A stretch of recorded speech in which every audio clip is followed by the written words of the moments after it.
आज आपके साथ चिकन के शामी कबाब बनाने की बहुत ही कमाल की रेसिपी शेयर कर रहा हूँ। यकीन करें, अगर इस तरह से आप चिकन के शामी कबाब बनाते हैं, आप बीफ के मटन के शामी कबाब को भूल जाएंगे। बहुत ही ज़बरदस्त किस्म की रेसिपी आसान अल्फाज में आपको बताऊँगा। आगे रमज़ानुल मुबारक भी आने वाले हैं, आप इसको सहरी के लिए भी बना के रख सकते हैं, आप इसको स्टोर भी कर सकते हैं। ज़बरदस्त रेसिपी है, तो चलें मिल के बनाते हैं। बिस्मिल्लाहिर्रहमानिर्रहीम। सबसे पहले हमें 2 से 3 घंटे पहले 2 कप चने की दाल को भिगोना होगा। आजकल सर्दियां हैं तो 3 से 4 घंटे दाल को भिगो लें। अगर गर्मियों में ये वीडियो आप देख रहे हैं फिर सिर्फ 2 घंटे तक दाल को भिगोया करें, ठीक है। 3 से 4 घंटे दाल को भिगो के उसके बाद आपने इसको अच्छी तरीके से धो लेना है, यानी कि जिस पानी के अंदर भिगोया होगा वो पानी निकाल देना है। तो 3 से 4 घंटे दाल भीगने के बाद इस कंडीशन में देखें दाल आ जाएगी। इसको आपने प्रेशर कुकर में डाल दें, कढ़ाई में, पतीले में, जिस चीज़ में भी आपको पकानी हो आप डाल दें।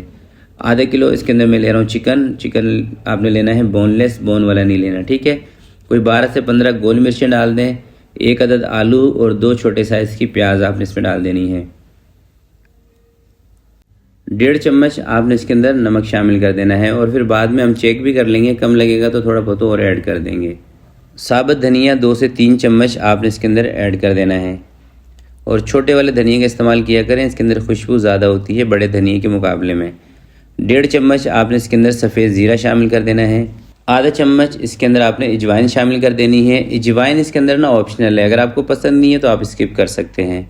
2 से 3 चम्मच अदरक और लहसुन का पेस्ट आपने इसके अंदर ऐड कर देना है, और तकरीबन 3 पाव के करीब, यानी कि 3 साढ़े 3 कप के करीब आपने इसके अंदर पानी डाल के इसके ऊपर कवर लगा देना है। 20 मिनट के लिए आपने इसको पकने देना है हल्की आंच पे।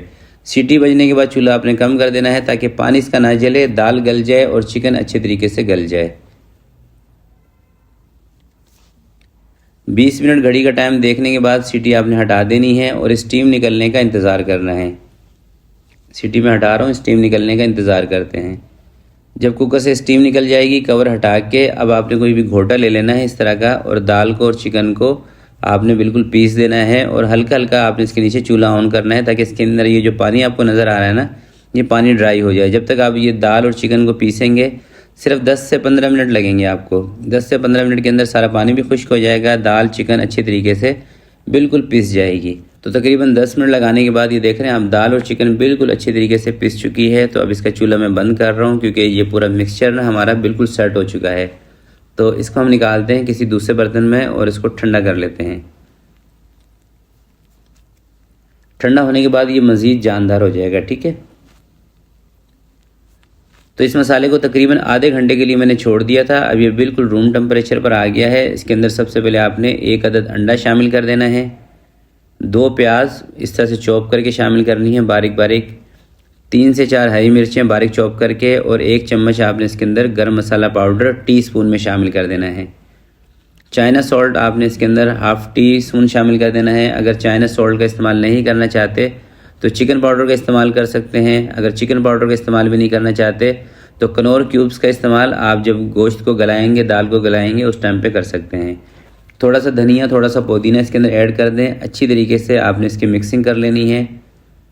और खुदा ना खास्ता और कभी ऐसा हो जाता है कि आपसे ये मसाला पतला रह गया है, नरम रह गया, तो परेशान नहीं होना। थोड़ा सा ब्रेड क्रम्स अगर आप इसके अंदर डाल देंगे ना तो ये मसाला सेट हो जाएगा। अक्सर बहनों के, भाइयों के कमेंट आ रहे होते हैं कि शेफ़ हम ये शामी कबाब बना रहे थे, मसाला पतला हो गया, क्या करें।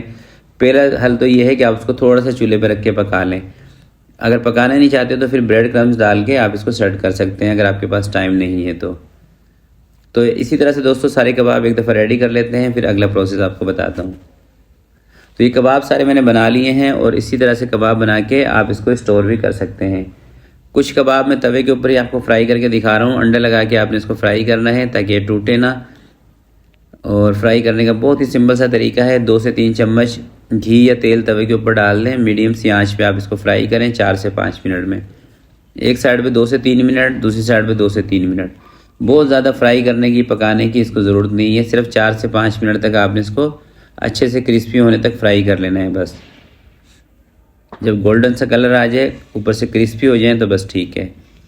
रमज़ानुल मुबारक के लिए बहुत ही ज़बरदस्त किस्म की रेसिपी है। अगर आप इसको स्टोर करना चाहते हैं तो किसी भी एयर टाइट बॉक्स में डाल के फ्राई करने से पहले नीचे पेपर लगा के, ऊपर पेपर लगा के आप इसको रख सकते हैं। इंशाल्लाह पूरा रमज़ान आपका सुकून से गुजरेगा। तो ये देखें कुछ कबाब मैंने फ्राई किए हैं, इसमें से एक मैं आपको तोड़ के दिखा रहा हूँ। आपने अंदर से इसका रेशे चेक कर रहे हैं। ये देखें कितने ज़बरदस्त कबाब बने हैं। नॉर्मल सा इसके अंदर मैंने मसाला रखा है, ज़्यादा तेज़ मिर्चें नहीं है, नॉर्मल सा मसाला है। बहुत ही कमाल की रेसिपी है, ज़रूर इस रेसिपी को ट्राई कीजिएगा, इंशाल्लाह आपको मज़ा आएगा। तो आज की वीडियो के लिए इतना ही। उम्मीद करता हूँ आज की ये रेसिपी आपको पसंद आई होगी।